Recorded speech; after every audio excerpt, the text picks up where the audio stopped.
Olá, pessoal, sejam bem-vindos ao podcast educativo. É um prazer enorme ter você aqui com a gente. Bom, hoje a gente tem um assunto muito interessante, uma pessoa incrível para falar aqui com a gente, bater um papo sobre educação positiva, sobre ensino, o ensino tradicional. E aí, antes de a gente começar a falar sobre esse assunto, eu quero falar aqui sobre os nossos patrocinadores.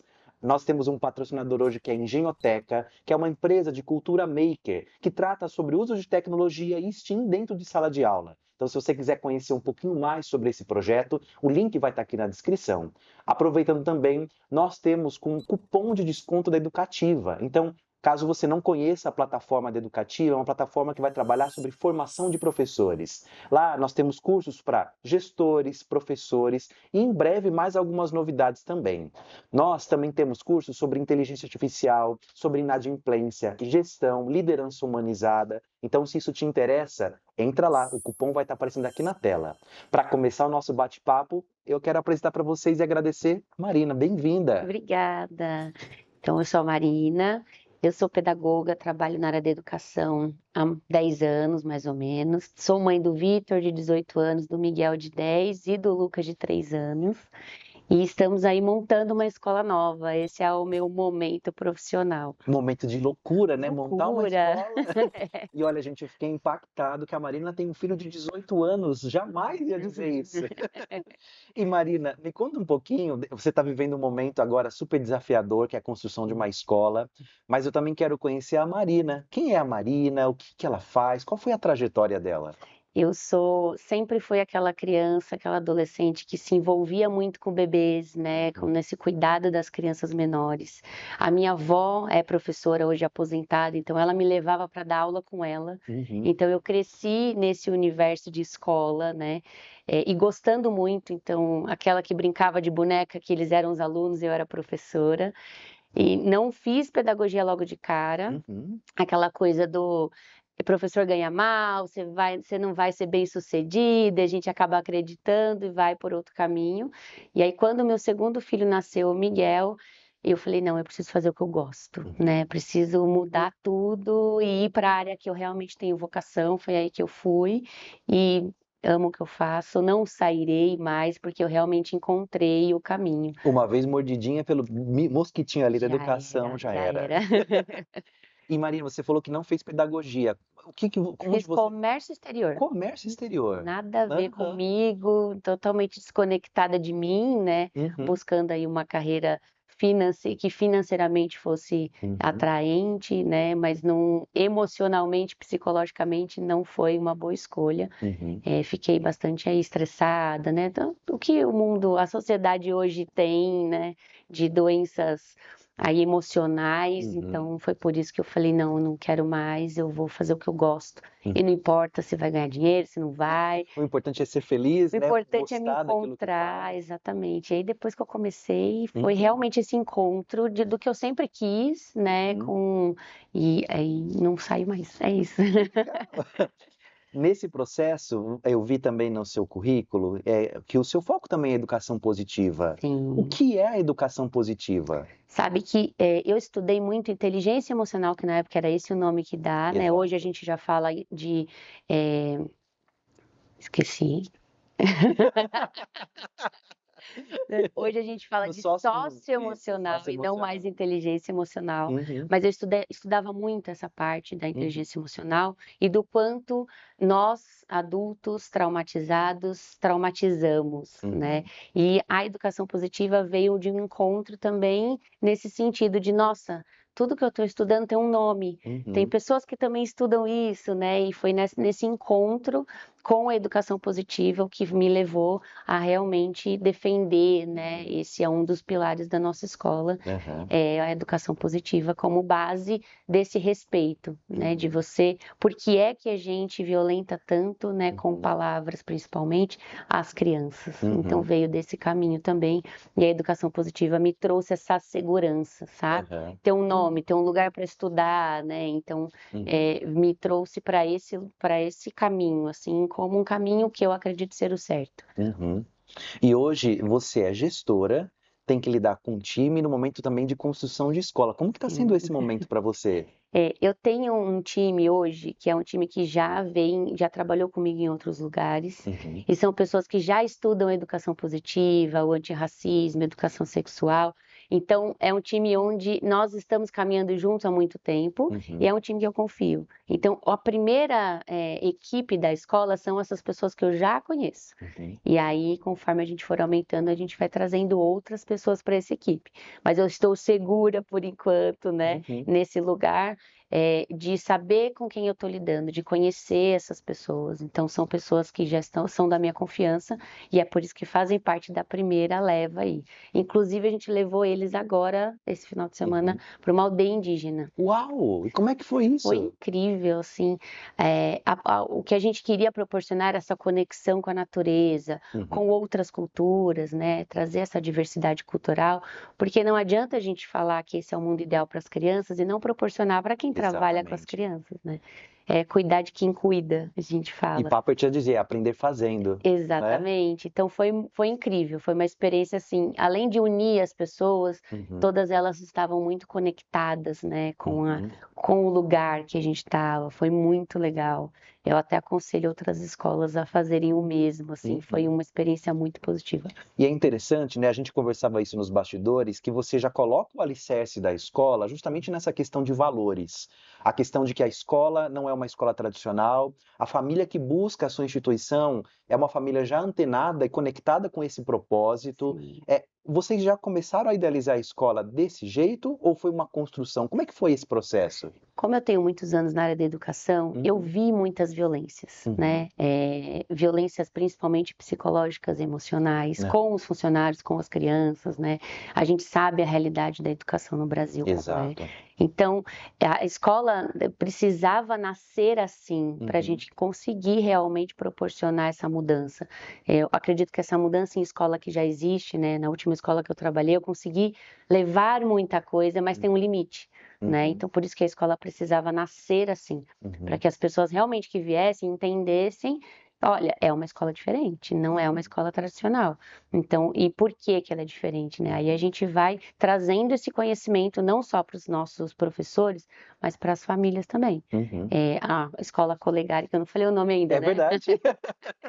Então, a Colegari ela é aberta aos pais, por Uhum. exemplo, né? Uma das diferenças que proporciona essa conexão. Então, os pais podem entrar na escola a qualquer momento, não precisa agendar, Uhum. pode participar das aulas junto com as crianças. Me lembrou muito os princípios da Escola da Ponte em Portugal, né? É. A gente segue bastante, se inspira bastante na abordagem de Reggio Emília, Uhum. né? Que ela tem isso, né? Exato. É claro que se inspirar não é seguir 100%, até porque Uhum. a Reggio Emília está lá na Itália, é outro contexto, né? Exato. Mas a gente se inspira bastante. Então, essa da escola aberta aos pais, dos pais participando de todo o processo, o treinamento que a gente dá para os professores, a gente estende para os pais, por exemplo, primeiros Uhum. socorros, que é super importante qualquer Exato. ser humano ter, né? Uhum. Então a gente abre para os pais também.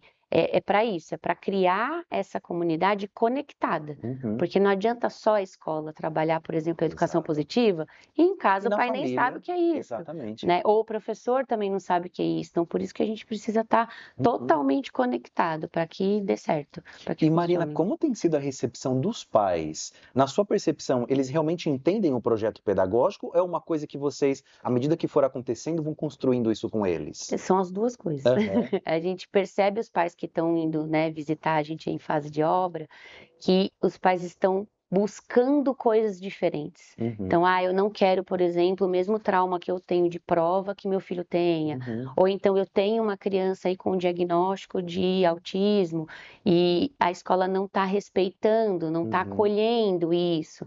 Então, eu percebo que eles já vêm com muitas dores, Sim. né? E já entendendo que precisam de algo diferente, porque o que estão encontrando por aí não está rolando. Aham. Então, vem muito disso, nem sempre com a consciência consciência de educação positiva e tudo mais, mas são pessoas abertas ao novo. Então, essas que estão chegando estão nesse caminho aí. Nem sempre conscientes total, mas abertas a essa reflexão. Marina, a grande parte do nosso público ou é professor ou é gestor, mas é claro, também são pais. Eu queria que você pudesse trazer uma ponte entre a diferença entre o ensino tradicional e a proposta que você está trazendo para o colégio. Pela sua fala, elas realmente são contrapontos. Você pode dar um exemplo? Olha, eu vejo muitas escolas até tentando ir por um caminho diferente do tradicional, né? Mas o que eu entendo como um erro, primeiro, a gente vê na sociedade hoje índices altíssimos que só aumentam de todos os tipos de violência, principalmente contra a criança, contra adolescente. Então, entendemos, né? Se a gente olha esses índices, a gente entende que tem alguma coisa que não está dando certo, né? Eu brinco até que é a receita do bolo errado, e a gente continua repetindo a mesma receita e o bolo está errado e a gente continua, né? A gente precisa pensar em mudar esses ingredientes. Então, eu vejo muita escola que escolhe um mestre ali, um pensador, o Paulo Freire, o Piaget e tudo mais. E foca nisso, escreve isso em pedra, né? Trazendo um estudo e um conhecimento que é muito válido, não estou dizendo que não, tá? Claro. Mas que não é só ele. São estudos feitos há décadas atrás e a gente não pode seguir aquilo sem entender que precisa de um contexto, né? Então, o Piaget, o Vygotsky, o papel do professor para eles era ali do mediador. Aí a gente tem o Paulo Freire, que já é facilitador. Aí tem o Loris Malaguzzi, né, de Reggio Emília, que já vem trazendo, não, o professor é coaprendiz. Então, a gente tem muitos estudos. Não dá para pegar um só e seguir. A gente precisa usar esses estudos para refletir, para trazer para a nossa realidade aquilo que funciona. É uma vertente educacional muito similar ao que acontece hoje nos Estados Unidos e na Europa, né? Onde o professor tem a liberdade de escolha do método. Afinal de contas, é como você mencionou, existem tantas vertentes. Vamos aproveitar o que tem de melhor em cada uma delas, né? E uma delas não vai absorver tudo. Exato. Né? Precisa levar em consideração que criança que é essa que eu tenho, que professor que é esse que eu tenho. O contexto que você mencionou. Exatamente. Então, eu brinco que na Colegare a gente escolheu uma pedagogia, a do sentir. Porque se o professor está conectado com ele mesmo, conectado com aquela criança, ele vai sentir o que é melhor. E aí ele vai poder conduzir aquele conteúdo da maneira mais respeitosa possível, né? Desculpa, porque ele está conectado. Se ele está desconectado dele mesmo, ele não vai se conectar com ninguém, nem com a criança, nem com a escola.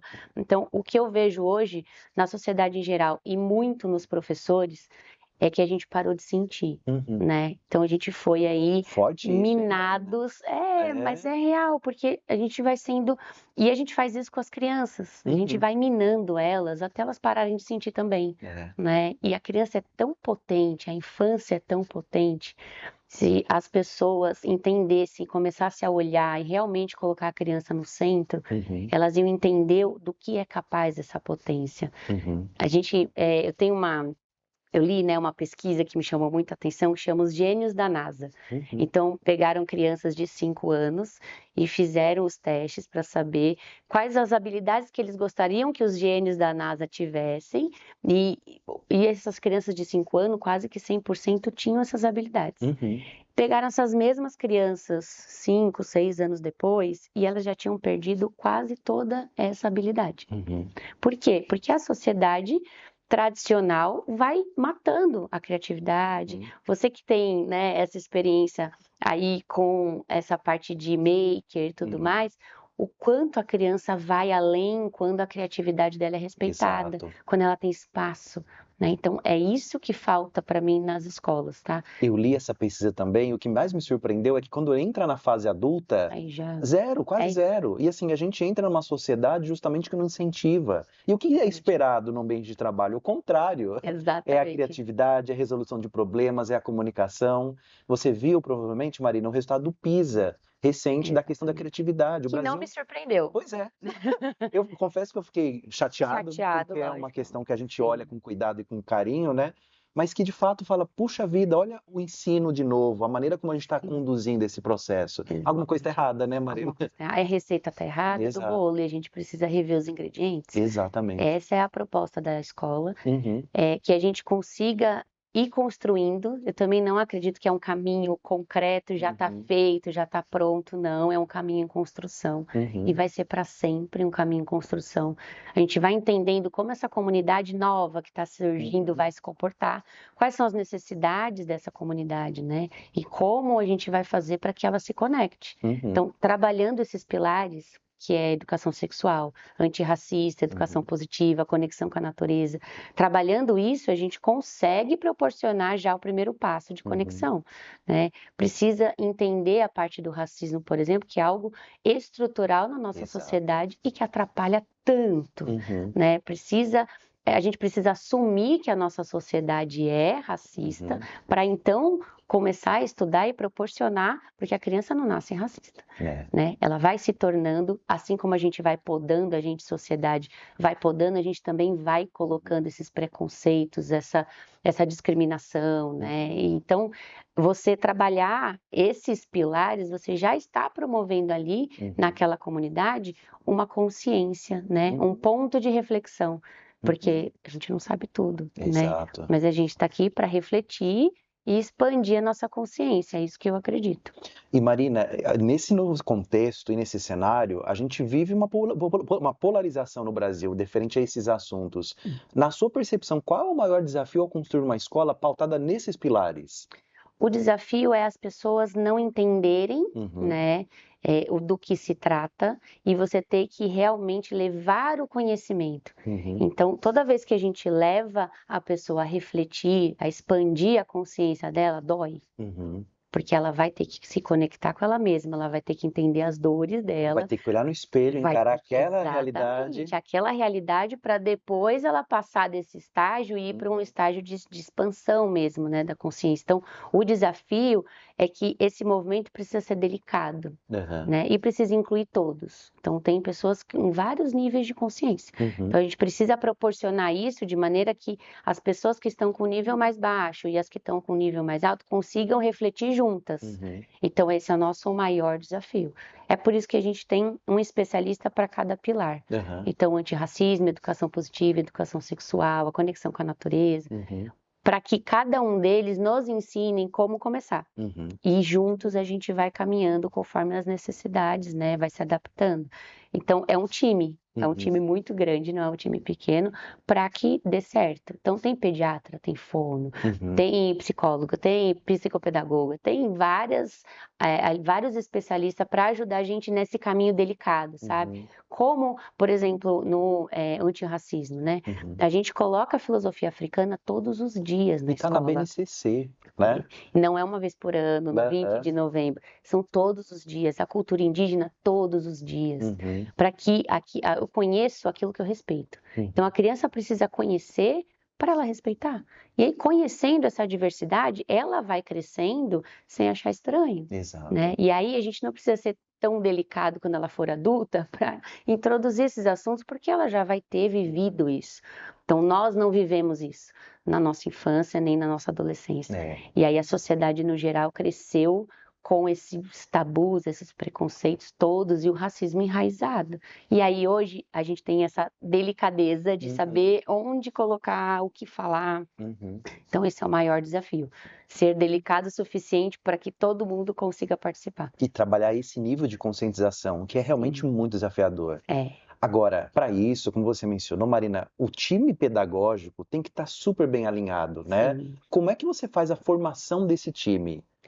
O primeiro do time e de todos, né? É o respeito, né? Então, a gente tratar de tudo com essa liberdade de expressão. Então, o professor tem essa liberdade de falar, olha, para mim não está dando, eu preciso de 5 minutos.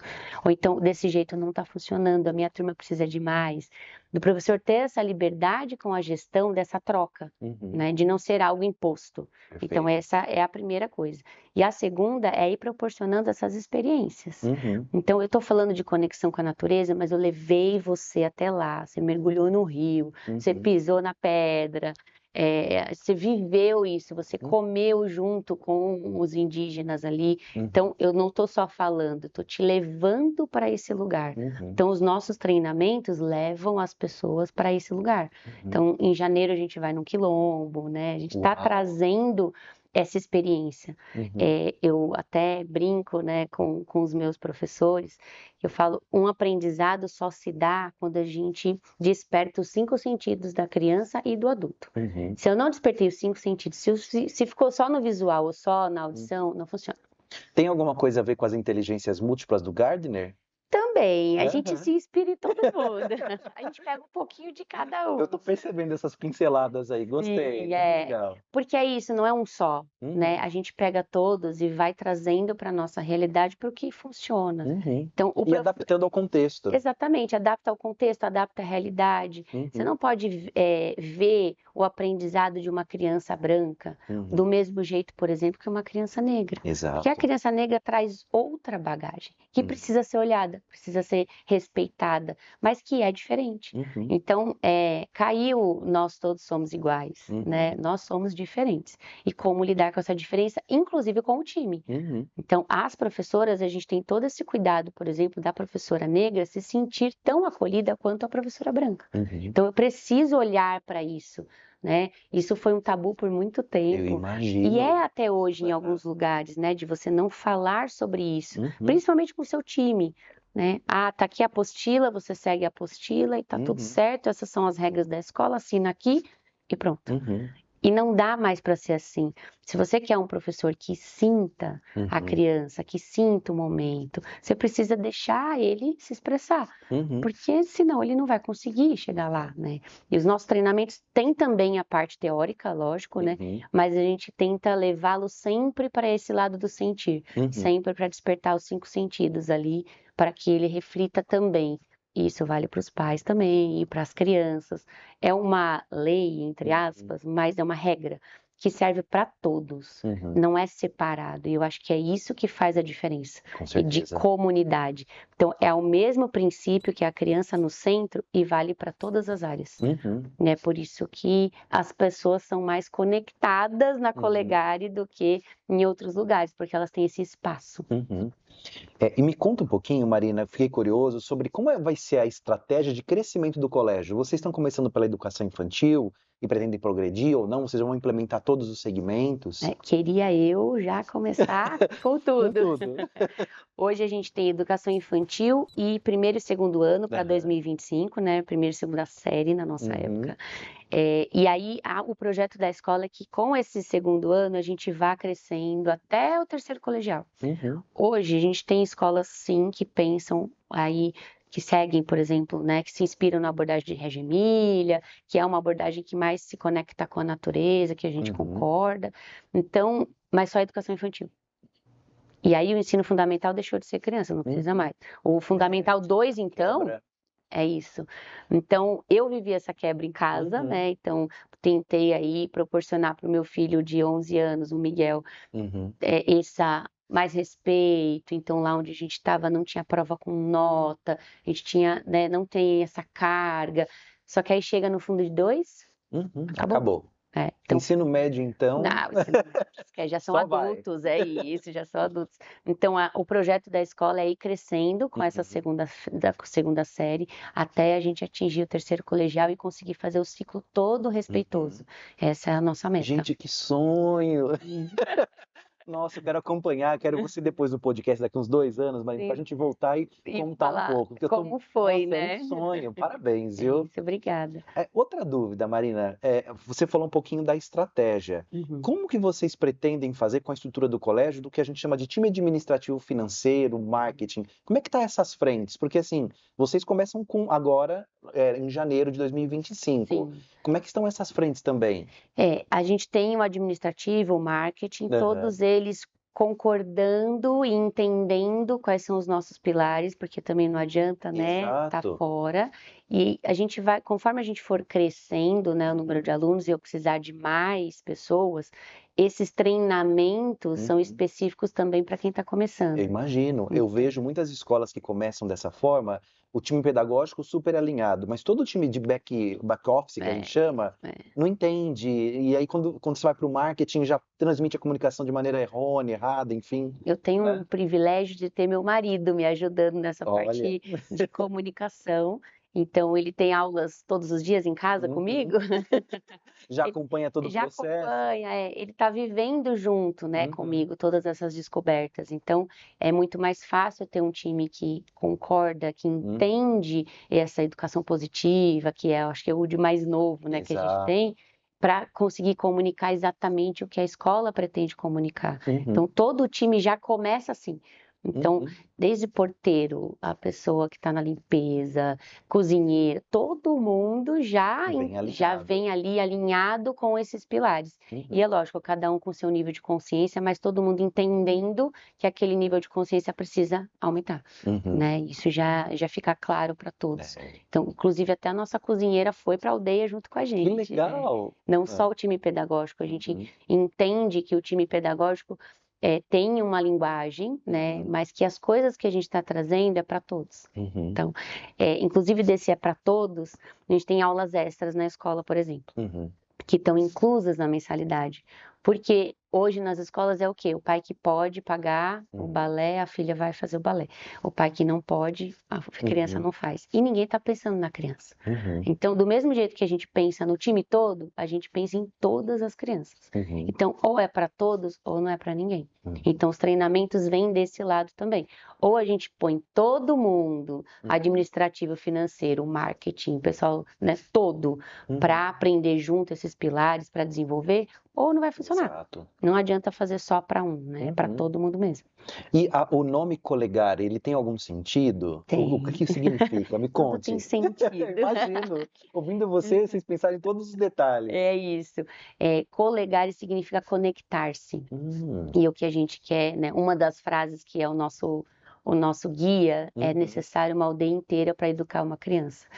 E se essa aldeia não estiver conectada, não funciona. Né? Não é responsabilidade só da escola a educação de uma criança, só da família, ou só da sociedade, só do governo. É uma responsabilidade de todos. Né? Tem uma fundadora aí, uma expert aí que estava junto com o Loris Malaguzzi, né, que é a Carlina Rinaldi, e ela fala, eu fui numa conferência de Reggio Emilia, ela fala que a infância é o DNA da humanidade.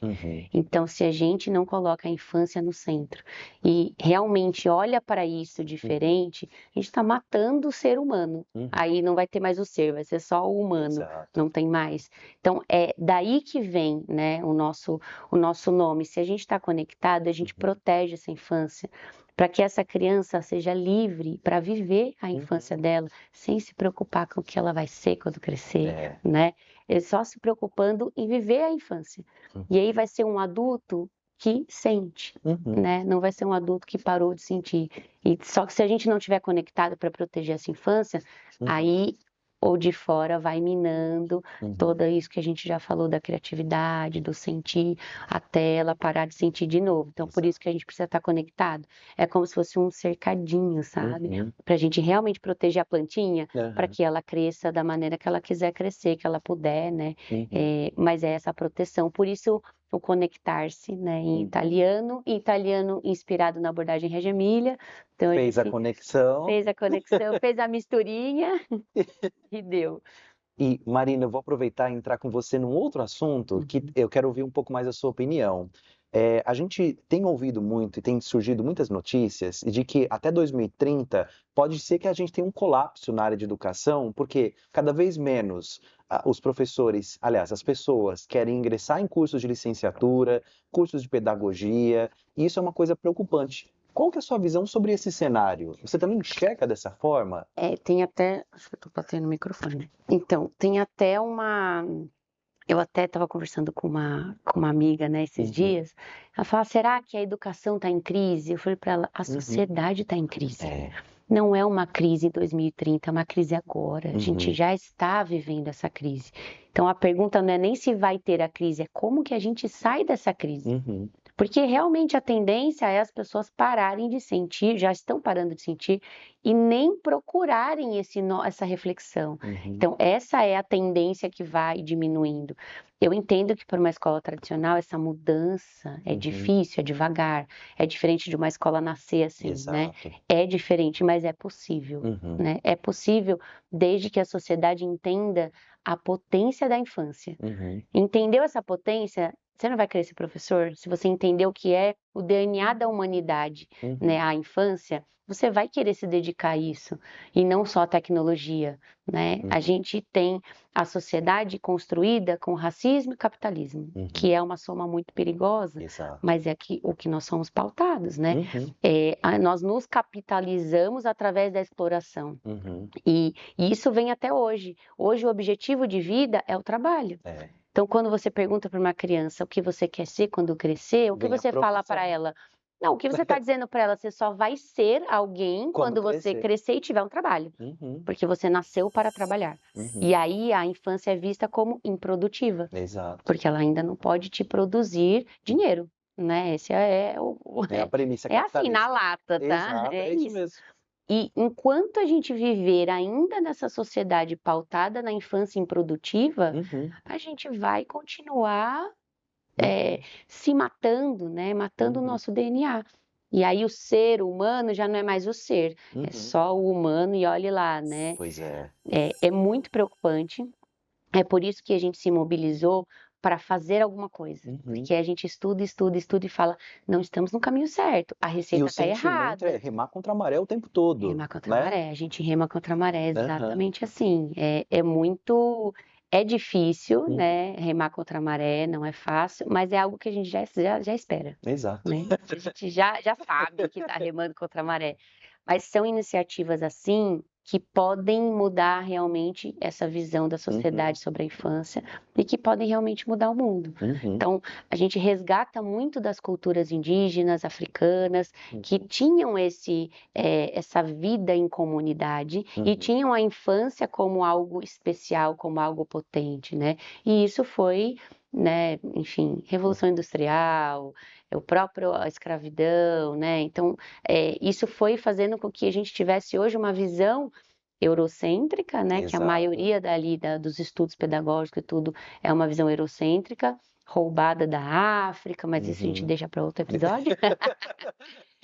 Mas se isso não muda, se as pessoas não têm essa de eu vou sim remar contra a maré, realmente vai acabar. A gente vai ter uma IA ali dando conteúdo de matemática no futuro. É isso que, caminhando desse jeito, a gente chega lá, mas é muito antes de 2030, tá? 2030 tá aí, mas eu acredito que a gente chega até antes. Já estamos vivendo nesse processo, Exato. né? A gente já está em crise. Já estamos. Exato. E você vê uma mudança nesse cenário, Marina? Por exemplo, o que eu percebo, né? Até foi um ponto de partida no momento de construção da própria educativa. Em determinado momento eu tive a oportunidade de visitar escolas públicas e privadas no Brasil e no mundo, e lá a gente se confrontava com esse abismo entre o que acontece na realidade da universidade e a prática do dia escolar. Foi quando a gente falou assim, não, vamos encontrar pessoas que estão com a mesma sinergia, que entendem justamente de educação e que possam ajudar a gente, dentro desse formato, a trazer um conteúdo de qualidade para mudar essa realidade. Foi assim que surge a educativa. Como que você enxerga essa mudança? Existe uma possibilidade de mudança? Olha, O bom é que ouvir você vai ser muito legal para trazer mais luz ao fim do túnel.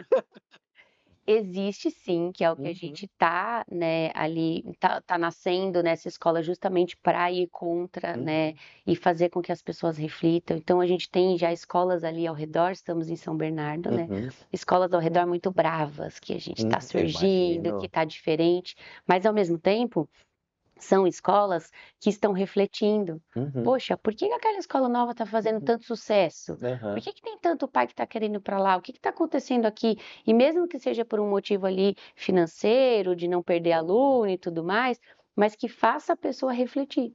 Então, um dos pontos para eu decidir a escola do meu filho, do Miguel, foi eu estava em dúvida entre duas escolas que são tradicionais e não tinha muito para onde correr, principalmente Fundamental 2, né? Exato. Mas uma escola liberava a tela em Uhum. todas as aulas, usava muito esse uso de tela e a outra não. Uhum. Então, foi esse detalhe que já mudou, né? Que a gente já vem falando sobre tela, sobre esse uso de tela e tudo mais. As pessoas estão mais conscientes. Foi esse detalhe que me fez entender que, opa, tem uma escola aqui pensando já diferente em alguma coisa. Então, essa mudança, ela é devagar, mas ela está acontecendo. Uhum. Ela só precisa ser mais profunda, Aham. né? Não ficar só na tela. Então, vai para outro lugar. São escolas que têm banner de fulano passou em primeiro, né, em Uhum. medicina, no vestibular tal. Mas precisam olhar para outro lado, Uhum. entende? Precisa olhar para se sentir como que está esse emocional. Não digo que a gente não tem que preparar para o vestibular, Uhum. porque é uma realidade hoje, Exato. né? Mas o que mais a gente tem que fazer, Uhum. né, para preparar o aluno para isso? Então, tem sim uma luz no fim do túnel. Uhum. Não vai ser até 2030 que a gente vai ter Exato. realizado, mas pelo menos na região que a gente está hoje, a gente já percebeu que as pessoas estão procurando mais essas mudanças, do tipo, olha, o que que a Colegário está fazendo? Ah, eu também quero, Uhum. né? Então, pelo menos assim, vai mudando devagar essa visão da infância, mesmo que Uhum. seja pela concorrência, né? Exato. Mas ter alguém que faça do seu lado faz você refletir Uhum. sobre as suas ações, sobre o que o outro está fazendo que está chamando tanta atenção, o que que eu Uhum. posso trazer para a minha realidade. Então é isso que a gente tem que fazer um pouquinho mais, né? Uhum. Para que a gente consiga uma mudança antes do fim do túnel. Exato. Marina, você citou dois assuntos que eu fiquei curioso também. O primeiro é sobre a percepção das famílias, né? Quando a família vai até o colégio e provavelmente tem uma explicação sobre a proposta pedagógica, compreende a estrutura, ela vai embora. Mas o que faz com que ela defina que o Colegari é o colégio que ela quer colocar o filho? Porque ela vem com dores, Aham. né? E as dores delas são as dores nossas de Aham. sociedade. Então, quando eu respondo às dores dessa família, essa família sai de lá encantada, Uhum. né? Ela não, ela quer muito. É claro que o que a gente está fazendo, por exemplo, tem muitas escolas que têm abordagem Reggio Emilia, mas tem uma Uhum. mensalidade muito alta, por exemplo. Sim. Então, nós, para decidir o valor de mensalidade, o que que a gente pensou? Uhum. A gente precisa levar esse mundo, né, essa nova visão, para quem não consegue pagar R$ 6.000 meio período, Uhum. né? Exato. E preciso pagar bem o professor, porque vai tudo combinando. Então, o que a gente vai fazer para que essa mensalidade seja mais acessível para as pessoas, Uhum. né? A nossa ideia inicial, antes de nascer a Colegari, é ter uma fundação. Ainda é o nosso sonho de proporcionar esse mundo para que as pessoas que realmente não conseguem pagar. Uhum. Então, hoje na Colegari só não fecha quem realmente não consegue absorver o valor de mensalidade. Uhum. E mesmo assim a gente ainda tenta ajudar todo mundo Sim. para fazer, mas é o único impedimento, porque quando você me traz uma dor e eu falo que eu tenho algo que pode aí sanar a sua dor, principalmente essa dor que o pai e mãe sente de futuro, Uhum. né? Nossa, meu filho não está sendo respeitado, o que que vai ser dele? Uhum. Então, quando eu trago soluções, né, para essa dor, não tem como a Uhum. família não se encantar. Então, todos eles saem assim super encantados com a proposta. Uhum. O espaço também foi pensado muito nos detalhes. Então, Uhum. para você ter uma ideia, aliás, você tem que ir lá também, Eu né? quero, pelo amor de Deus. A gente, assim que entra na escola, nós temos um espaço chamado Nós, Uhum. que é justamente, tem Wi-Fi, tem sofá, tem bolinho, café, Uhum. que é justamente para a família se sentir acolhida. Então, o pai que quiser fazer home office pode fazer de lá, para que eles tenham um espaço de convivência real, Uhum. não aquele espaço que está ali só de Duro, frio, seco. recepção, Aham. né? Não é uma recepção, é uma sala de casa, né? Para que a família se sinta convidada a entrar. Uhum. Então, cada cantinho da escola foi pensado com a criança no centro para acolher os nossos funcionários e as nossas famílias, Uhum. para a gente realmente viver em comunidade. Então, é por isso que não tem como ir lá e não gostar, Sim. a não ser que esteja procurando um ensino tradicional. Uhum. Você vai ter simulado para o meu filho de 7 anos? Não. Não. Você vai ter simulado para o meu filho de 8? Também não. Não é assim que a gente vê, né? A prova, que é o que os pais me perguntam. Nossa, mas não vai ter prova? Como que o meu filho vai aprender a fazer prova? Eu falei, é claro que vai ter prova, mas você sabe para que serve a prova na Colegare? Que é para o professor avaliar se a estratégia que ele escolheu atingiu todo mundo. Se fez aquele aluno produzir o conteúdo sozinho, ou se é um aluno que ainda precisa de ajuda, por que é que ele precisa de ajuda? O que é aí que ele não sentiu nesse caminho que fez com que ele não conseguisse produzir sozinho? É para isso que serve a prova. A prova não serve para classificar quem é o mais inteligente, quem é o menos inteligente. Então, a criança consegue fazer prova. O meu, por exemplo, que aí veio de uma educação onde não tinha essa carga de nota e tudo mais, ele foi para uma escola onde tem muita prova e ele tá ok com isso, tá tranquilo. Ah, filho, você quer estudar? Não, mãe, já sei. E tá tudo bem, né? Ele não tem essa pressão que eu vejo. E eu tô pela primeira vez num grupo de mães, né, de escola, porque eles estudaram onde eu trabalhei até hoje. Então eu não participava do grupo de mães, até por uma questão, né, de a mãe quer falar mal da escola, vai estar a diretora ali, não vai rolar, né? Então, primeira vez estou participando do grupo de mães. E eu vejo essa preocupação e essa culpa. Meu Deus, é prova, meu filho tem que estudar, mas ele está chegando tarde, como que eu vou fazer? Então, isso já traz para a criança uma carga, uma cobrança, e só vai levar ela a não sentir. A gente só está matando de novo o sentir da criança, do adolescente. Do adolescente, então, é quase um caminhão, um trator passando em cima dos sentimentos, né? Não tem espaço para isso. E é isso que a gente faz. Então, é uma das dúvidas principais de quem vai visitar, é a tal da prova. E você acabou me respondendo, Marina, porque assim, um ponto que você mencionou agora há pouco foi que algumas escolas, elas colocam banner, colocam em redes sociais, tantos alunos passaram, tantas universidades. E aí, a minha pergunta para você era, como que de fato a família vai ter essa... Porque assim, hoje é o que se vende, né?